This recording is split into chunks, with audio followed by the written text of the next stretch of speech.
সুন্দর মুহূর্তগুলো খুব তাড়াতাড়ি চলে যায়। আর আমাদের বাড়িতে গতকাল এসেছিল সেলিব্রিটি একটা ভাই, প্রিয় সিংহ।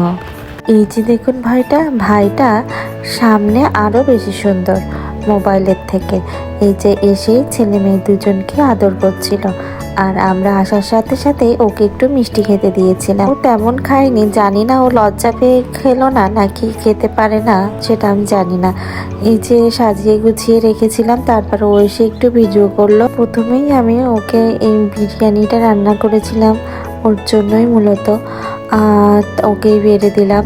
আর সাথে ছিল চিংড়ি মাছ ফ্রাই, রোস্ট আর ডিমের কোরমা আর সালাদ ছিল। প্রথমবার গালে দিয়েই বললো খুব ভালো হয়েছিল। আর আমাদের সাথে অনেকক্ষণই গল্প, আড্ডা, হাসি সব কিছু চলছিল।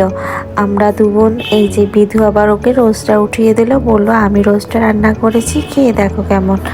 তারপর ওটা খেয়েও বললো খুব ভালো হয়েছে। আর আমার বড় চলে আসলো, ও তারপর আমার বড়ের সাথে কথা বলছিল। আমার মেয়েটা আবার মামাকে একটু বেড়ে দেবে, তাই মামাকে যত্ন করছিল।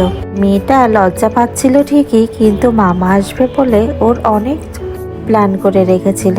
এই যে আমরা সবাই ওর সাথে দাঁড়িয়ে গল্প করছিলাম। খাওয়া দাওয়ার পরে ওর সাথে একটু ভিডিও করে নিলাম। সেলিব্রিটি মানুষ, একটু ভিডিও না করলে হয়।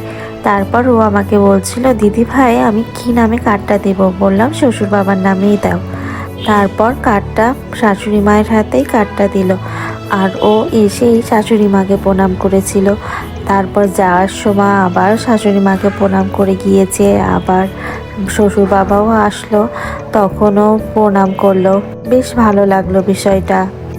ভাইটা খুবই ভদ্র, আর মনে হয় প্রথমবার এসেছে তো একটু তো লজ্জা পাচ্ছিল।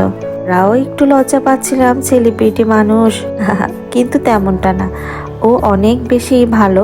আর খুব সহজেই মিশে যায়, আমাদের সাথে গল্প গুজব করে আমাদের সাথে মিশে গিয়েছিল। এই যে সোনা মেয়েটাকে মামাকে পেয়ে খুবই মামার কোলে শুয়ে পড়েছে। তারপর বিধু আর আমি ওর সাথে একটু ভিডিও করে নিলাম। তারপর আমার বরের সাথে একটু ভিডিও করে নিচ্ছিল। এখানে আমার বর প্রণাম করা লাগবে না, প্রণাম করলে বুড়ো হয়ে যাব, তাই আর ও প্রণাম করছিল না, জড়িয়ে ধরেছিল দাদাকে। তারপর এই দেখুন আমাদের জন্য ফুল আর চকলেট এনেছে।